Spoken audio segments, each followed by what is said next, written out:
Okay, as we come to near the close of the polar unit, I hope you've actually found it kind of interesting, the different kinds of ideas that polar offers. Okay, one of those different ideas happens to come from a French mathematician who actually gets one of the theorems named after him. I mean, his name is DeMoivre. A lot of people mispronounce this, they DeMoivre's or I don't know. DeMoivre, that's who it is. He happens to be, at the time of his interesting ideas, he happens to be a good friend to another French mathematician who is also applying to the Science Academy in England, and that would be Pascal. Now, they're good friends. They both live in Paris, France, and they talk often about mathematics. And they both are working on, at the same time, a thesis so that they can actually get into the Science Academy. Well, those two theses end up deriving two different kinds of formulas and two different ways to deal with the imaginary number idea or complex numbers. Complex numbers, in terms of Pascal's point of view, should have been dealt with in what are called a rectangular viewpoint. But DeMoivre sees it in a completely different point of view, and he submits a paper that's based on it being in polar. All right?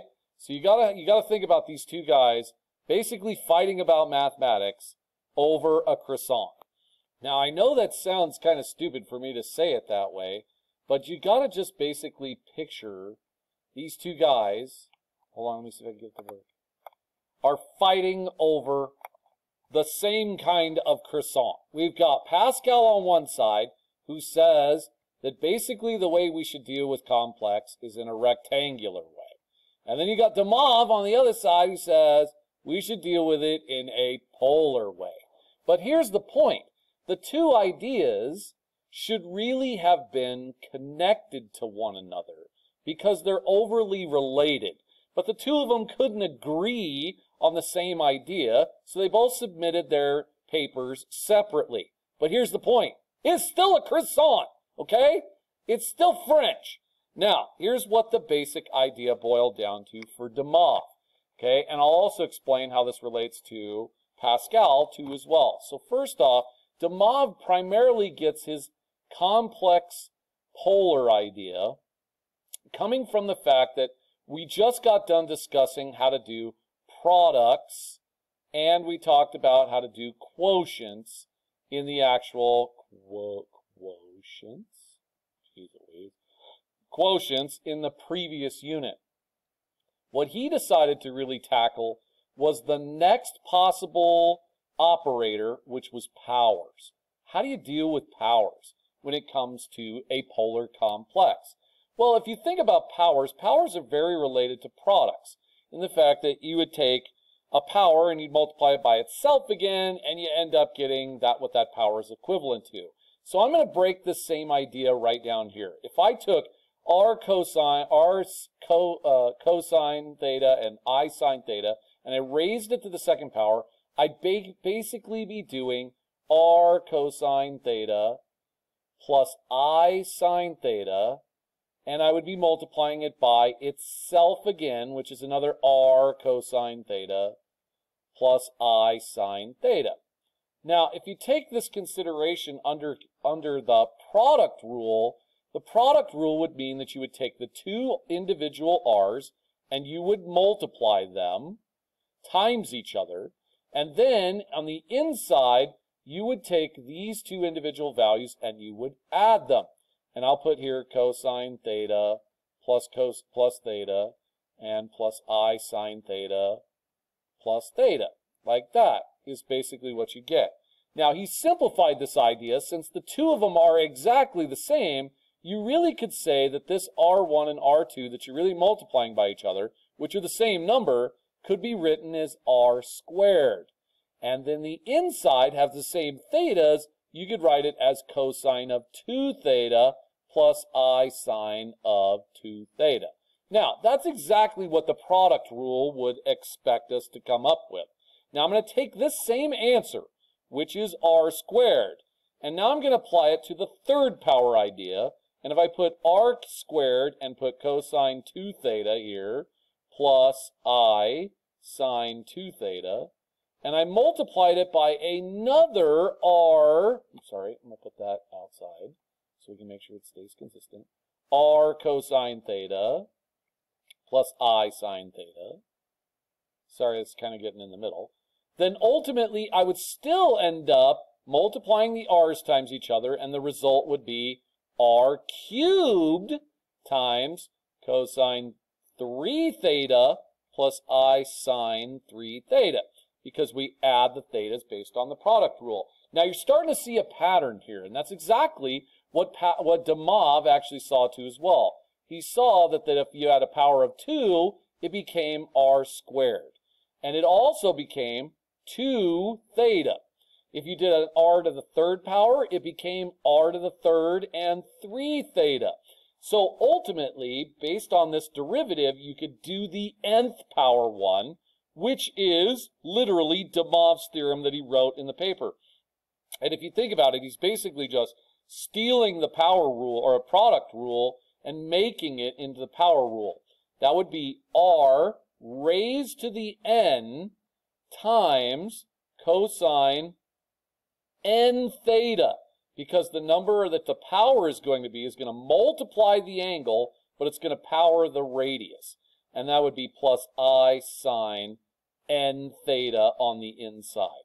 Now, that particular theorem that I wrote there in green happens to be DeMoivre's theorem. And thankfully for him, when he came up with it, wrote his paper on that, this secured his entrance into the Science Academy in England. Okay? Pascal got in for a different reason. I'll explain what he got in for. Now, here's the reason why I think DeMoivre's theorem is much more realistic and more powerful than anything that Pascal could have come up with. Now, here's an example of where I'm going to go with this. This is 1 plus I raised to the 8th power. Now, you might remember when you were in Algebra 2 Honors that to figure out what this turned out to be, you had to look at Pascal's triangle. And that was 1, 1, 1, 1, 2, 1, and so forth down the list, so that you could do what was referred to as the binomial expansion theorem. And that binomial expansion theorem meant that you had to do every combination of the two ideas with the coefficients in the front. You might remember it, maybe not, okay? Now, it happens that Pascal's triangle is the reason why Pascal got accepted to the Science Academy and his idea about the binomial expansion theorem. Now, the reason why I think DeMoivre's is much more useful is that nobody in their right mind remembers the 8th row of Pascal's triangle. You'd have to draw this big ugly triangle to figure it out, or even know combinations to be able to pull it off. So who knows that? I don't know it, but I could easily convert this polar complex into, rectangular complex into a polar complex. And that is exactly what DeMoivre said this choice was for. So if I change this into polar, it would be the square root of 2. That comes from 1 squared and 1 squared, added together, taking the square root for r. And then the angle at 1, 1 is ultimately pi over 4. So that'd be cosine of pi over 4 plus I sine of pi over 4 as well. Now, if we take into consideration DeMoivre's idea that this is raised to the 8th power, you can actually use this 8th power of idea as a power on the radius and a multiplier on the angle, which would ultimately result in, now this is useful to help. The radicals changed into fractional exponents can be helpful here. 2 to the 1/2 raised to the 8th. That's just the square root of 2 raised to the 8th times cosine of 8 times pi over 4 plus I sine pi over 4, 8 times pi over 4. Okay, sorry I got into that Pascal's triangle thing. Get that out of the way. Okay, Get out of here, Pascal. You're not as smart as DeMoivre. Pi over 4. Now, these can be easily calculated. That's 2 to the 4th power. And this would be cis, I'm going to use simplified notation, of 8 times pi over 4, which would be 8 pi over 4, and ultimately turn into 2 pi. And that is 32 cis of 2 pi, and that can easily be changed back into rectangular. So it's kind of like I went from rectangular to polar, polar to DeMoivre's, DeMoivre's to rectangular again. And that calculation would be 32 cosine of 2 pi, with 2 pi, cosine of 2 pi is 1, that's 32, plus 32 sine of 2 pi, which is 0, so that's 0i, and ultimately the answer is 32. And I didn't have to know the 8th row of Pascal's triangle. See ya, Pascal, my theorem is way better than yours. Unfortunately, it just never really caught on, and this whole idea of polar graphing and polar notation, and it's you know, sad. He got himself into the academy, but ultimately it was kind of swept under the table, even though it had a very powerful effect. Not a lot of people are really comfortable trying to deal with polar angles and polar radiuses. They just happen to be more comfortable in a rectangular kind of world or a Cartesian world. Okay? It's really sad. Okay? Now, let's try this again.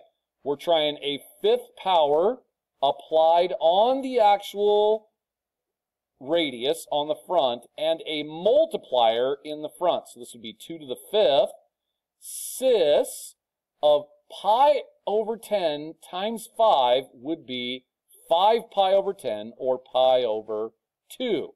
Now, that wasn't really that hard. All you had to do was do a little evaluation, multiply, and power. 2 to the 5th power, ooh, this shouldn't have been 32. Sorry, guys, that's 16. I was thinking of 2 to the 5th. That should have been 16. I'm sorry I made that mistake. That would be 16, cis, and 16, and the answer is 16. Sorry.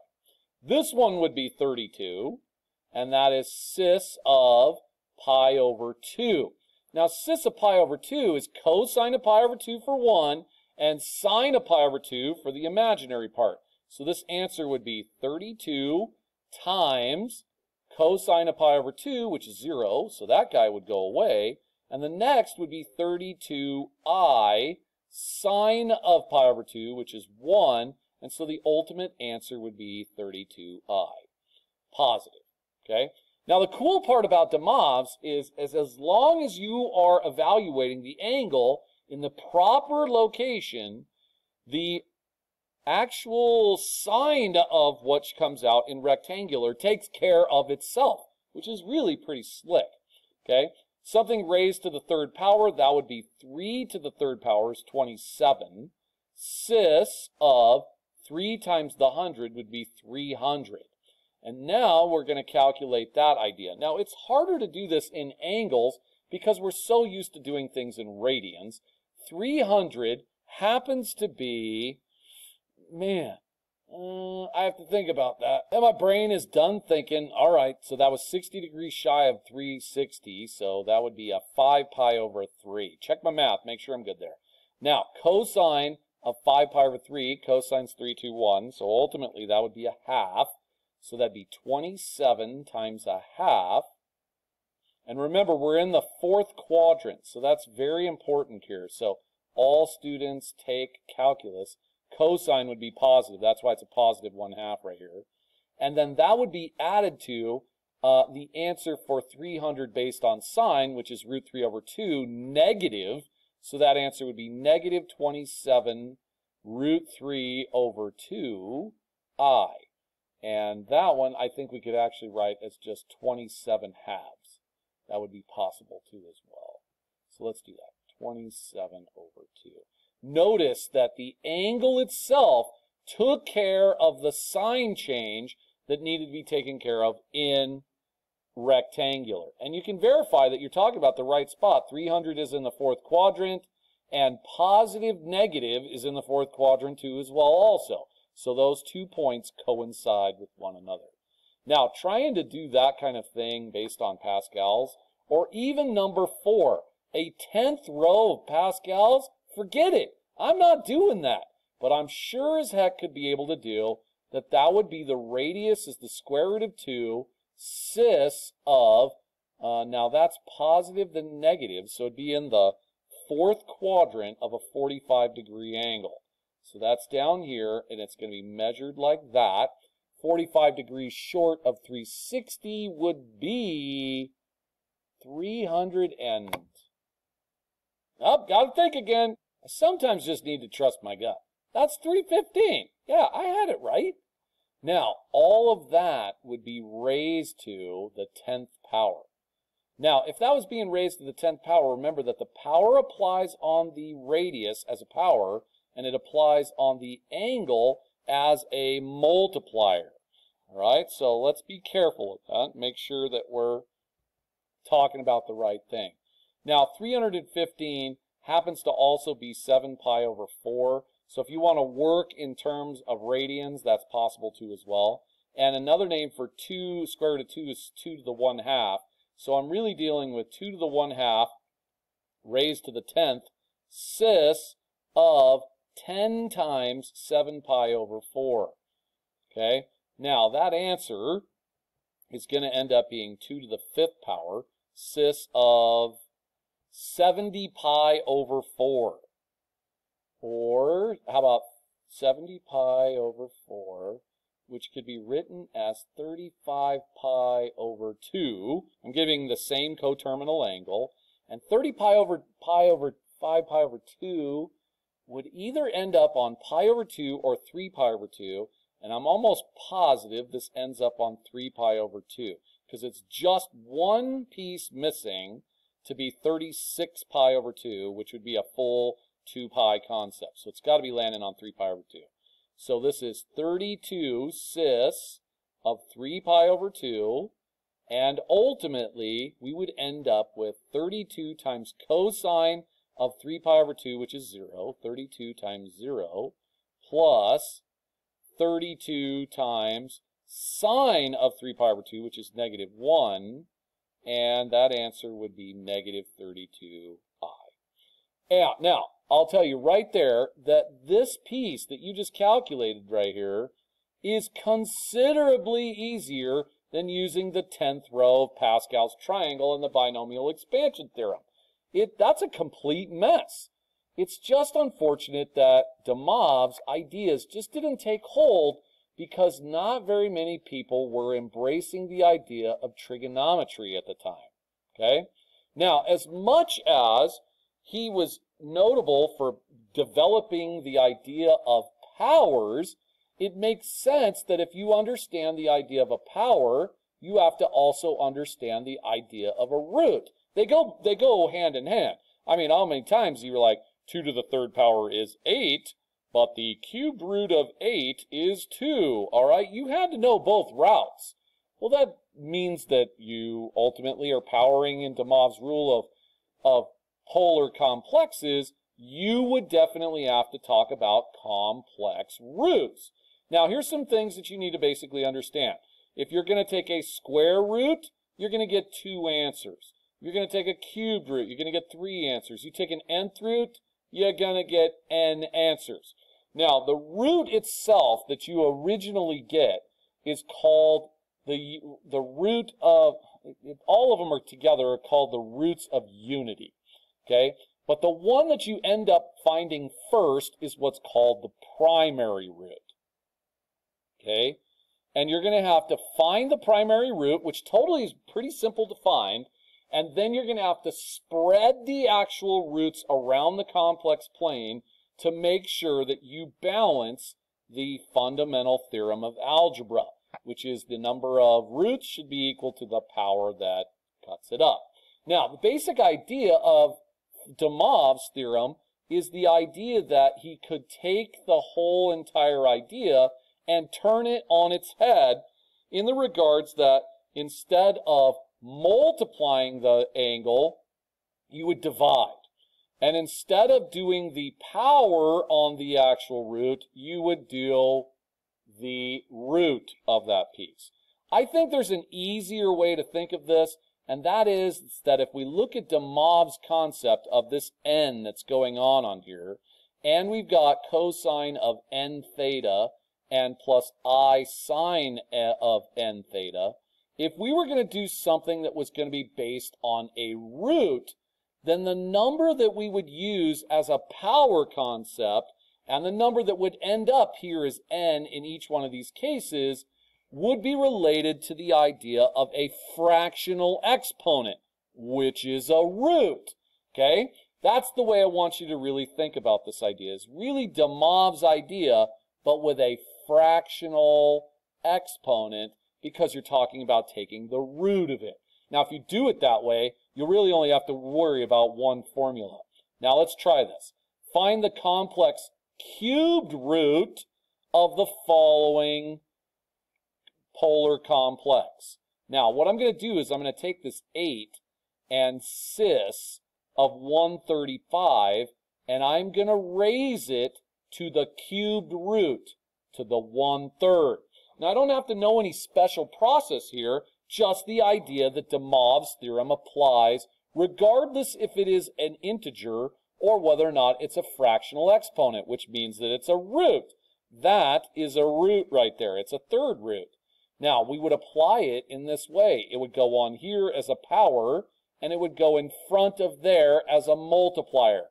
So ultimately, I'm dealing with 8 to the 1/3 cis of 135 divided by 3, or really times a third. It's the same concept. Now, if I evaluate each one of these, 8 to the 1/3 is just the number 2, and that would be cis of 135 divided by 3. 135. Let's try that out. I don't know what it is divided by 3 right up there. I think it's 45. Cha-ching, bada bing. It is 35, and I'm going to, or 45. And that right there would be what's called the primary root. Now, unfortunately, that's only one of how many you're supposed to get.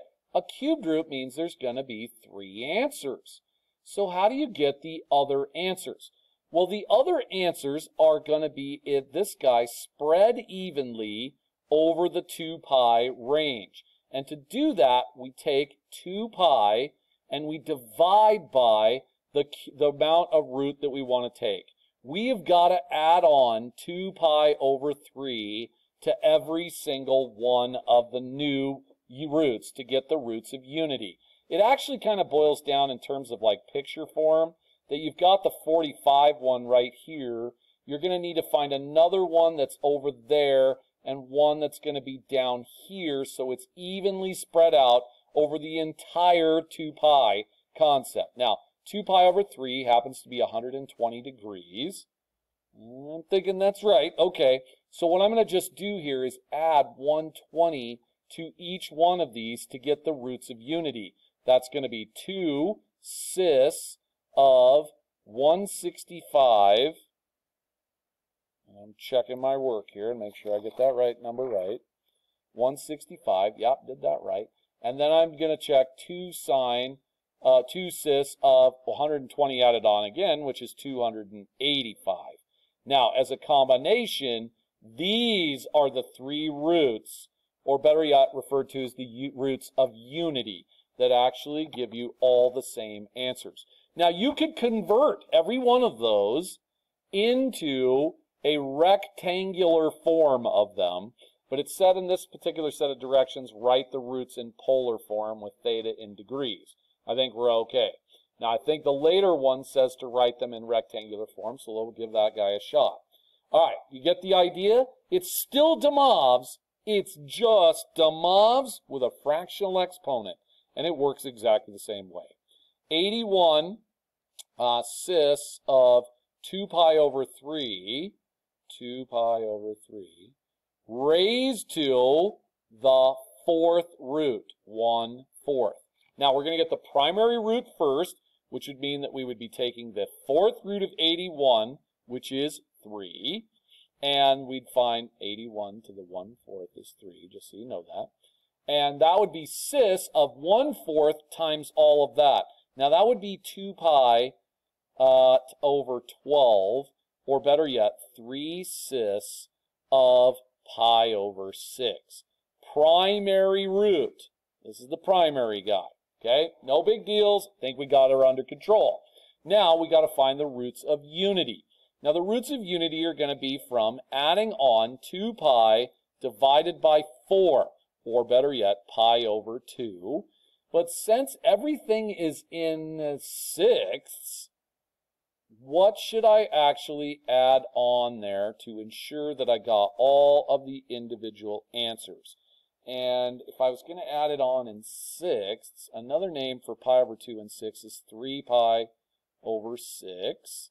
And I could add that on to each one of these. Now, I should have to add it on 3 times, because ultimately, I will want to ensure that I end up filling out all the roots of unity. Here's the pi over 6 one. Then there's going to be another one right here evenly. Then there's going to be another one here evenly. And then there's a last one right there evenly. And we got to make sure we get those angles correct so that it's spread out evenly. And this is that original pi over 6. And this is the angle in between, incidence angle is what it's usually referred to as pi over 2, or 90 degrees in that case. Now, if I add on that 3 pi over 6, I did it so that I would have common denominators. This one would be 3/6 of 4 pi over 6, which would really be 2 pi over 3. And this one would be 3/6 of adding on another 3 pi over 7 pi over 6. And then I'll get a last one of 3/6 of adding on another 3, which would be 10 pi over 6, which would be 5 pi over 3. Now, there's your actual roots of unity in radians, so that you get what's going on. I believe this question also asked for their rectangular form, and so the rectangular form of this would be 3 cosine of pi over 6. Cosine is 321, so that must be 3 times root 3 over 2 plus sine is 1, 2, 3. So that'd be a half. So that'd be 1i over 2. Positive. Now be careful. As you do each one of these, you'd have to be careful of watching the individual signs, and you've got to be careful. So like this one here turns out to be negative 1/2, because cosine is negative in the second quadrant, and then added on to root 3 over 2i. That would be the next guy, and it'd be 3. I think it'd be 3/2. Sorry. And this would be 3, like that. I'm distributing the 3 on there as a multiplier once I evaluate the individual piece. So just make sure you're getting all of those correct. I'll write out the other 2, and the other 2 should be negative, negative, negative. So I think it's negative 3. I'm really thinking about this too hard. Negative 3/2 minus 3 root 3 over 2i. And I'm not so sure, this one in the fourth quadrant, I'll let you figure that one out on your own. All right? I think those last 2 were right. I just didn't do my notes fully all the way to that point. Okay? All right. Give those guys a shot. I think this is the bigger point right here. Get the primary root, but then ultimately make sure you're adding on that 2 pi divided by the root on each one to get the roots of unity. You can change it into rectangular if you need to. All right? Super awesome guy. And I'm a firm believer that DeMoivre's croissants were way better than Pascal's. Don't you think? I do. All right, have a good one. Bye.